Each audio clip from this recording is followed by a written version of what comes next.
રાજકોટ શહેર DCB police station ખાતે ગત 5 નવેમ્બર 2025ના રોજ છેતરપિંડીનો એક ગુનો દાખલ થયેલો હતો. એમાં વિવેક ઉર્ફે વિકી પ્રવીણભાઈ દવે અને હરિભાઈ ગમારા નામના બે આરોપી હતા.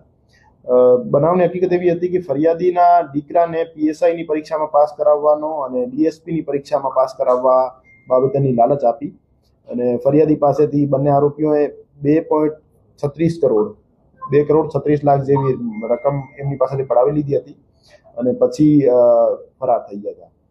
તો માનનીય સીપી સર બ્રજેશકુમાર જાસર અને એડિશનલ સીપી સરની સૂચના અનુસાર ચિરાગ જાદવ સાહેબ પીઆઈ ડીસીબી પોલીસ સ્ટેશનની ટીમ દ્વારા વિવેક ઉર્ફે વિકી પ્રવીણભાઈ દવે નામના આરોપીની ધરપકડ કરવામાં આવી છે.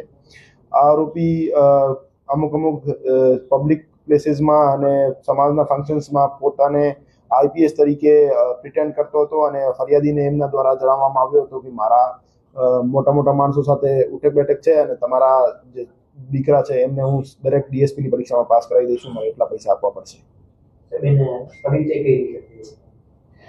એમના ગામના જ એક ફરિયાદીના ગામના જ એક ગમારા કમ્યુનિટીના જ માણસ હતા આગેવાન, એના મારફતે એમનો પરિચય થયો હતો વિકી દવે અને હરી ગમારા સાથે.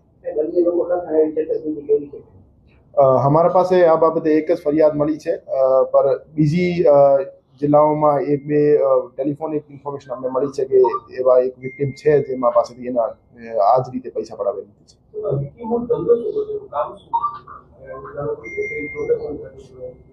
કોઈ પર્ટિક્યુલર પ્રોફેશન નહીં, એમનો આ માણસોને છેતરવાનો ધંધો કરે છે. કોઈ પણ સરકારી નોકરી જે છે પૈસા આપીને નહીં મળતી. આપને પ્રોપર જે એક્ઝામ હોય છે આ એક્ઝામ પાસ કરવાની હોય છે અને એક્ઝામ પાસ કર્યા પછી જ કોઈ પણ જગ્યાએ પૈસા આપ્યા વગર તમને અપોઇન્ટમેન્ટ મળી જાય છે. તો એવી કોઈ પણ લાલચ લોભામણીમાં નહીં આવતા અને કોઈ પણ માણસ એવું